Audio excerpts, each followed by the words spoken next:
Dear friend, channel में आपका स्वागत है।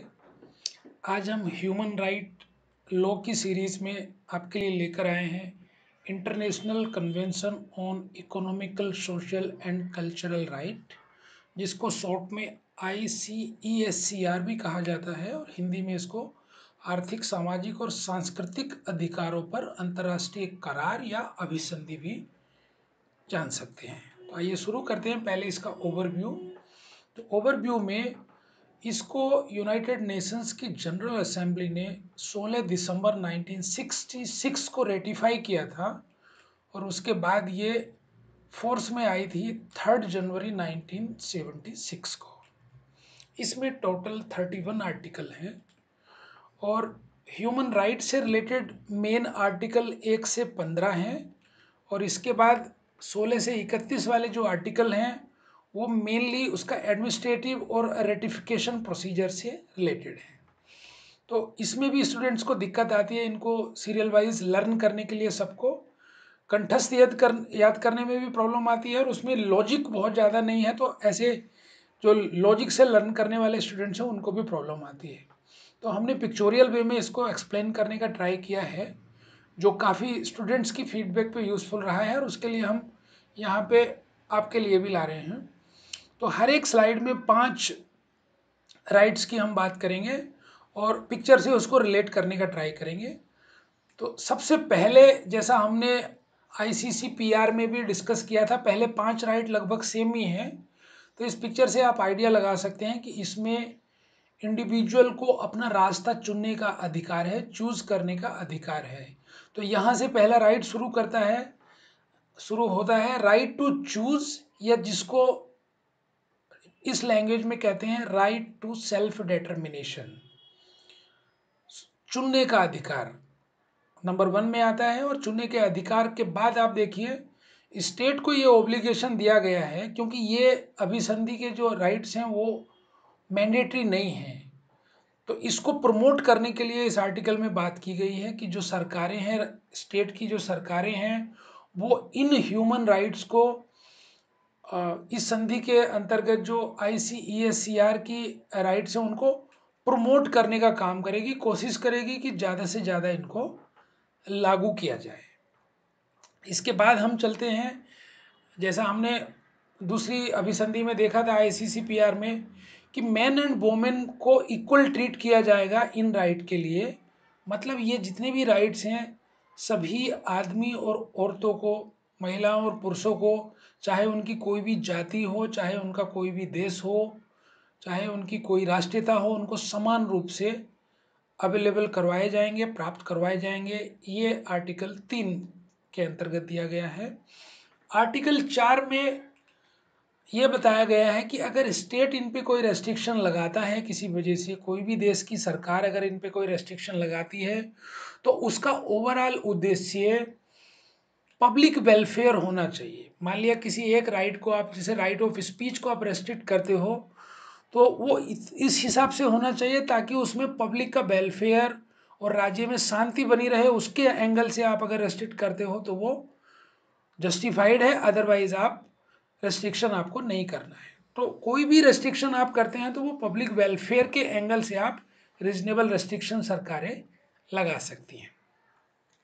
तो 5वां राइट है कि कोई भी राइट जब आपको मिलता है तो उससे रिलेटेड ड्यूटी मिलती है। तो ये राज्य के नागरिकों पे ये अनुच्छेद लागू होता है कि आपको जो भी राइट है आप उसका मिसयूज नहीं करेंगे, उसका एब्यूज नहीं करेंगे और उससे संबंधित जो आपका कर्तव्य है उसको पूरा करेंगे।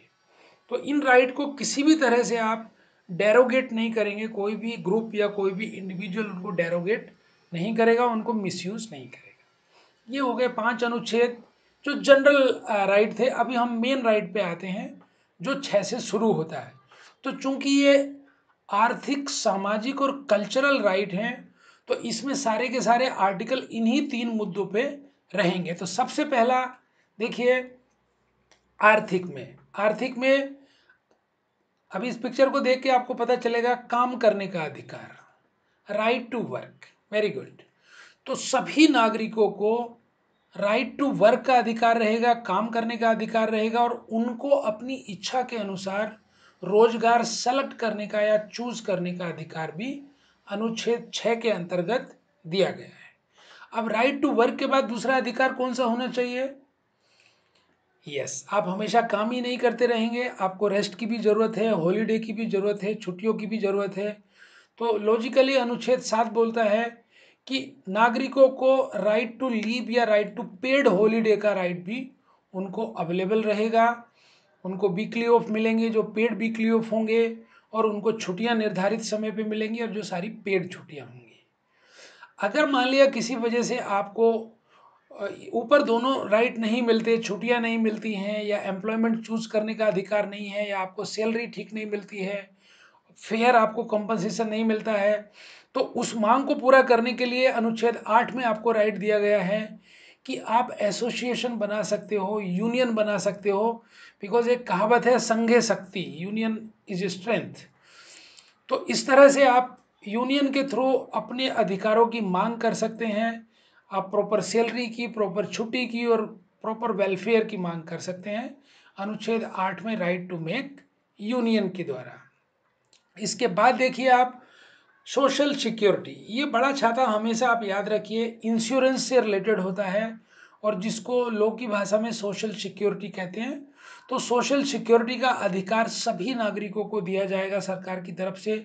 यह अनुच्छेद 9 के अंदर दिया गया है, राइट टू सोशल सिक्योरिटी।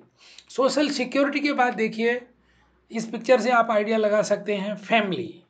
तो सभी नागरिकों को ये राइट मिलेगा कि वो फैमिली का अधिकार, फैमिली को चुनने का अधिकार ले सकते हैं। तो राइट टू फैमिली, और फैमिली एक समाज की बहुत इंपॉर्टेंट इकाई है, इसलिए उसको राज्य के कानून द्वारा प्रोटेक्शन मिलना चाहिए। ये इस अनुच्छेद 10 के राइट टू फैमिली में प्रोविजन दिया गया है। इसके बाद देखिए 5 और राइट हैं जो बहुत ही सिंपल और लॉजिकल हैं। राइट टू फैमिली के बाद आता है बहुत ही important right, right to food. कोई भी आदमी भूखा नहीं मरना चाहिए, यह सरकार की जवाबदारी है। पहले तो उसको काम दे, और काम के बदले में प्रॉपर उसको सैलरी दे, तो किसी को भी भूखों मरने की नौबत नहीं आएगी। लेकिन उसके बाद भी अगर कोई ऐसी स्थिति आती है तो ये राज्य सरकारों की जवाबदारी है, उस देश के सरकारों की जवाबदारी है कि वो राइट टू फूड के अंतर्गत सभी नागरिकों को भोजन उपलब्ध करवाए। और इसको दूसरी भाषा में फ्रीडम फ्रॉम हंगर भी बोलते हैं। कोई भी भूखों नहीं मरना चाहिए, भूखमरी की नौबत नहीं आनी चाहिए राज्य के नागरिकों के साथ, अनुच्छेद 11 के अंतर्गत आप ये देख सकते हैं। राइट टू फूड के बाद ये भी सरकार की जवाबदारी है कि लोगों की हेल्थ अच्छी रहे। हेल्थ के अंदर शारीरिक और मानसिक दोनों हेल्थ आती है, और अनुच्छेद 12 के अंतर्गत ये नागरिकों को राइट मिला हुआ है, राइट टू हेल्थ का। राइट टू हेल्थ में एक न्यूनतम जीवन स्तर की भी बात की गई है कि एडिक्वेट स्टैंडर्ड ऑफ लाइफ भी जीने का उनका अधिकार है, जिससे उनका शारीरिक और मानसिक स्वास्थ्य अच्छा बना रहे, राइट टू हेल्थ में। इसके बाद में आता है बहुत ही इंपॉर्टेंट राइट जो अल्टीमेटली सभी राइट के लिए आपको जागरूक करता है। इस पिक्चर से आप आइडिया लगा सकते हैं, एजुकेशन, राइट टू एजुकेशन। तो अनुच्छेद 13 ये बोलता है कि राज्य राइट टू एजुकेशन अवेलेबल करवाएगी, और प्राइमरी एजुकेशन को फ्री में करवाएगी। प्राइमरी एजुकेशन पे जोर दिया गया है कि वो मुफ्त होनी चाहिए, ताकि बच्चे बड़े नागरिक बनने के बाद में अपने अधिकारों को और अपने कर्तव्यों के बारे में जान सकें।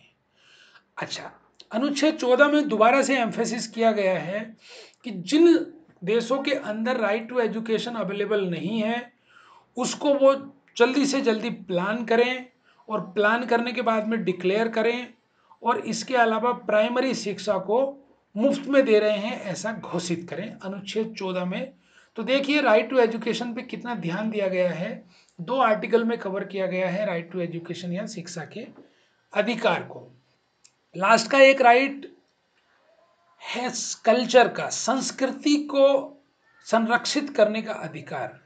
तो सभी नागरिकों को ये राइट है कि वो अपनी संस्कृति को सहेज कर रखें, और अपनी संस्कृति या संस्कृति के बारे में उन्होंने कोई विकास किया है, उससे कोई भी उनको फायदा मिलने वाला है तो उसको कोई भी उनसे वंचित ना करे। राज्य सरकार ये इंश्योर करे कि कल्चरल राइट लोगों को मिला हुआ है, और उससे रिलेटेड जितने भी लाभ हैं वो उनको मिले। तो राइट टू कल्चर। तो देखिए इस तरह से हमने कवर किए सारे 15 आर्टिकल्स ICSCR के। अभी इनको हम क्विकली रिकैप करते हैं, समरी करते हैं। आप मेरी हेल्प करना, इधर हम पिक्चर डिस्प्ले करेंगे, आप उससे रिलेटेड आर्टिकल बताने का कोशिश करना, इससे आपका रिहर्सल भी हो जाएगा।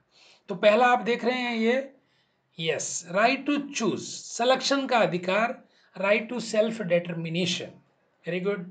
दूसरा, यस, तो स्टेट की ड्यूटी है कि वो इन राइट्स को प्रमोट करे, क्योंकि ये राइट मैंडेटरी नहीं है, इसलिए स्टेट को मैंडेटरी करने को तो UN नहीं बोल सकता, लेकिन प्रमोट करने के लिए यहाँ पे बोला गया है।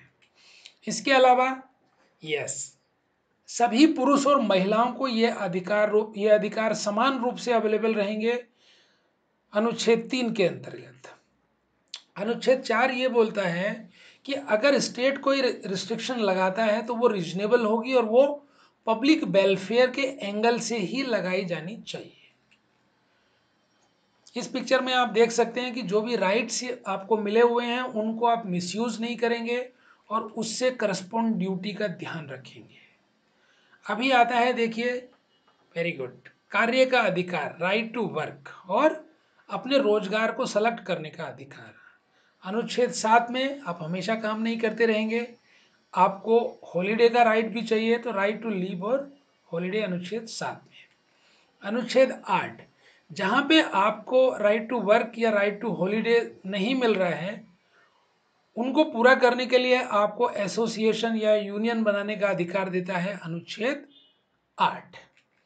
अनुच्छेद 9 ये ऑब्लिगेशन देता है सरकारों पे कि वो सोशल सिक्योरिटी या लोगों का बीमा सुरक्षित करें ताकि उनका भविष्य सुनिश्चित हो सके। अनुच्छेद 10 फैमिली का अधिकार देता है, और फैमिली एक इम्पोर्टेंट निकाय होने के नाते राज्य सरकारों द्वारा कानूनों से संरक्षित होनी चाहिए। ये बहुत इंपॉर्टेंट राइट है, राइट टू फूड और फ्रीडम फ्रॉम हंगर, कोई भी भूखा नहीं मरना चाहिए, अन्न का अधिकार सबको मिलना चाहिए। ये हेल्थ से रिलेटेड है, राइट टू हेल्थ, अच्छे स्वास्थ्य का अधिकार जिसमें मानसिक और शारीरिक स्वास्थ्य दोनों शामिल हैं। यस, शिक्षा का अधिकार अनुच्छेद 13 में है, और शिक्षा के अधिकार को दोबारा से यहाँ पे बल दिया गया है कि जिन राज्य सरकारों ने अभी तक उसको फ्री डिक्लेयर नहीं किया प्राइमरी को, वो जल्दी से जल्दी प्लान करके उसको डिक्लेयर करें। और लास्ट में संस्कृति को संरक्षित करने का अधिकार, अनुच्छेद 15, राइट टू प्रिजर्व कल्चर।